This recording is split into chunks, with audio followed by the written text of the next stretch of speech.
Hampir sama seperti Metallica atau Megadeth, Anthrax bertanggung jawab atas munculnya speed dan thrash metal.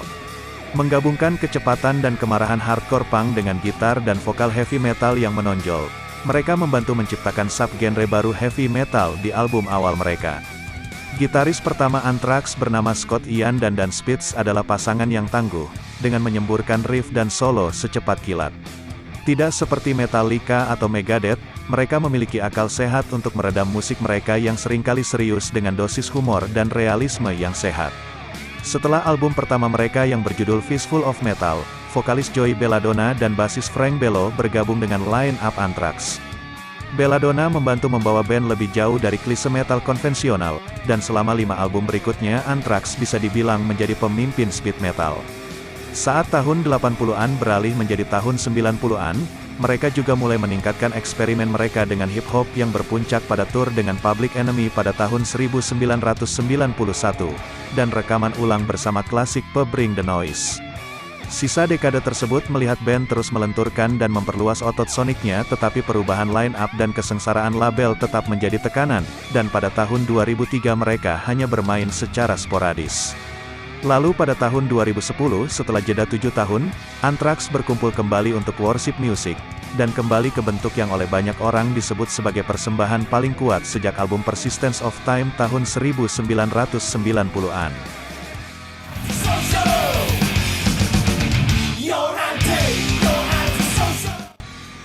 Setelah periode puncak mereka di akhir 80-an, Anthrax menendang Belladonna keluar dari band pada tahun 1992, dan menggantikannya dengan mantan vokalis Armored Saint bernama John Bush, yang merupakan seorang vokalis yang kasar dan cocok dengan sebagian besar konvensi metal yang sempurna.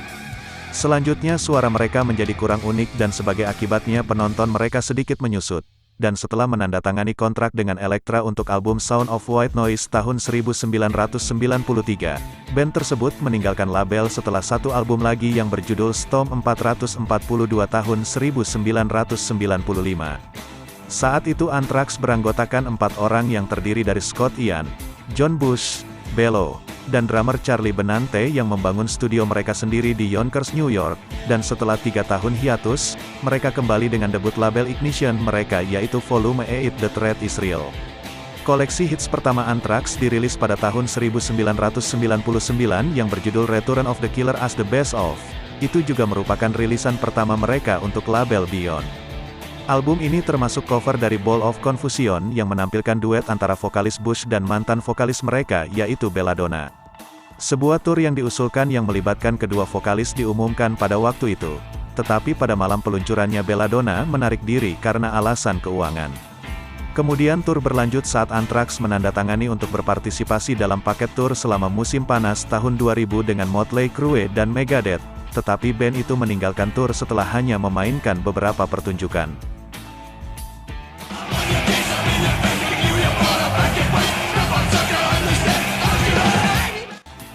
Anthrax muncul kembali di album penghormatan berjudul Twisted Sister Twisted Forever pada tahun 2001, dan mulai merekam album berikutnya pada tahun yang sama.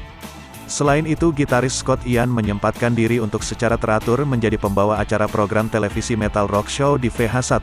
Ditambah lagi ia muncul sebagai bagian dari band metal fiksi Titanica dalam film Run, Ronnie, Run.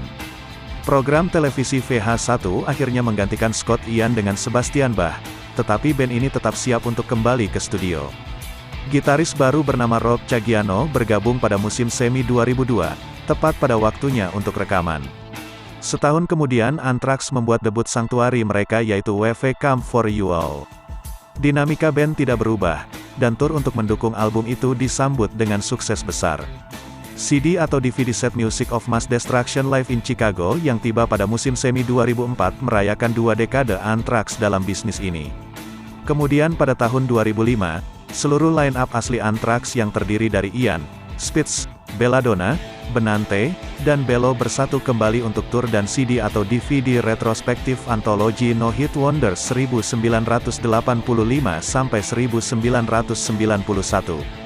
Anthrax juga mengeluarkan Alive 2 dan direkam selama tur reuni musim panas 2005 mereka.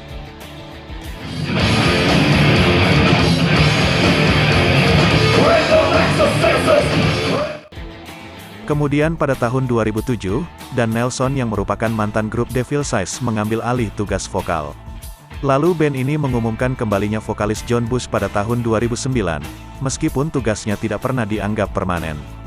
Vokal bergeser lagi pada tahun berikutnya dengan pengumuman bahwa Belladonna kembali ke grup untuk pertunjukan mendatang dan mulai mengerjakan album Anthrax baru. Hasilnya yaitu Worship Music, album studio ke-10 band dan yang pertama menampilkan materi asli sejak We've Come For You All tahun 2003 yang dirilis pada tanggal 13 September tahun 2011. Worship Music adalah comeback yang kuat yang membuat band tersebut mendapatkan nominasi Grammy, dan Anthrax mengikutinya dengan beberapa kesenangan bodoh dalam bentuk EP tahun 2013 dari sampul rock klasik tahun 70-an berjudul Anthems. Sesaat sebelum EP dirilis, Caggiano meninggalkan band, dan dia digantikan oleh gitaris Jonathan Donne selama pertunjukan live. Lalu pada bulan Agustus dia secara resmi menjadi gitaris utama Anthrax. Grup ini mulai mengerjakan album studio baru pada akhir 2013. Sebuah DVD live berjudul Chilly on Hell muncul pada 2014, dan tahun berikutnya mereka melakukan tour dengan Volbeat, yang diikuti Caggiano setelah meninggalkan Anthrax. Album studio ke-11 band tersebut adalah For All Kings, yang dirilis pada Februari tahun 2016. Anthrax kemudian melakukan tour dengan Iron Maiden, dan membuka diri untuk para legenda metal selama leg Amerika Latin dari Book of Souls World Tour mereka. Kemudian pada tahun 2018 band ini merilis Kings Among Scotland, sebuah film ataupun album konser yang direkam pada tanggal 15 Februari tahun 2017 di Barrowland Ballroom, Glasgow.